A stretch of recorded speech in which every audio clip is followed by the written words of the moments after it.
श्री शिवाय नमस्तुभ्यम दोस्तों, हर हर महादेव। 10 मई शुक्रवार के दिन पड़ रहा है दोस्तों अक्षय तृतीया। और अक्षय तृतीया के दिन आप लोगों को 5 बेलपत्र का उपाय जरूर ही करना चाहिए। यह उपाय आप अपनी धन से जुड़ी समस्याओं को दूर करने के लिए भी कर सकते हैं, या आपके घर में जैसे कि बहुत ज़्यादा कर्ज हो चुका है, आपके व्यापार ढंग से नहीं चलते हैं, आप जितना पैसा कमाते हैं उससे कई गुना ज़्यादा पैसा खर्च हो जाता है, घर में पैसा रुकता ही नहीं है, तब भी आप लोग इस 5 बेलपत्र के उपाय को कर सकते हैं। और अक्षय तृतीया का दिन है दोस्तों।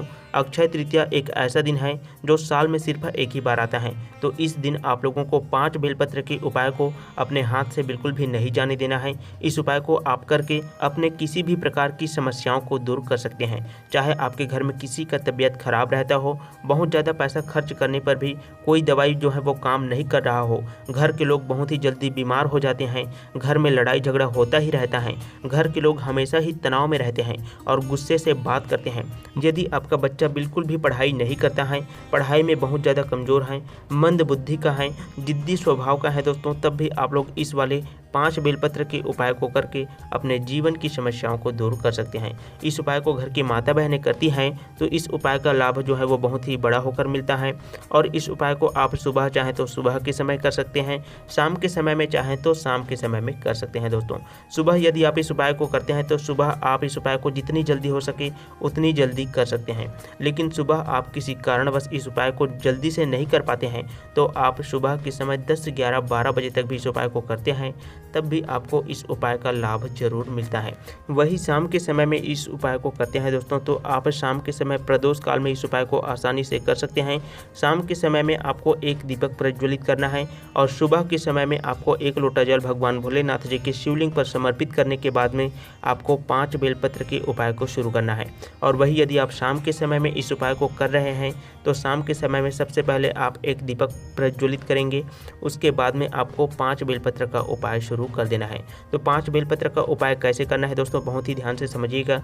पूज्य गुरुदेव जी की कथा को सुन करके समझ करके आप सभी को विधि पूर्वक इस उपाय को समझाने का पूरा प्रयास कर रहा हूं। तो सबसे पहले दोस्तों इस उपाय के लिए आपको 5 बेलपत्र लेने हैं।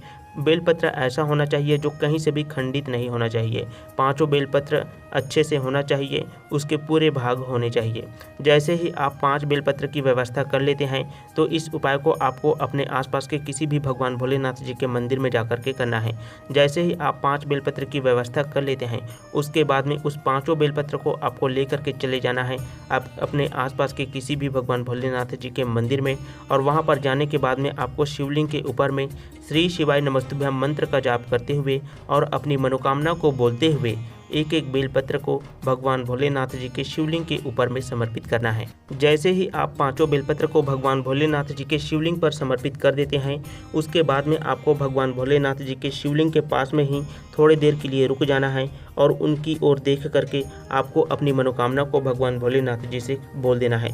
उनसे प्रार्थना करने है कि हम इस समस्याओं में बहुत दिनों से फंसे हुए हैं, हमारी यहाँ समस्या दूर ही नहीं हो रहा है।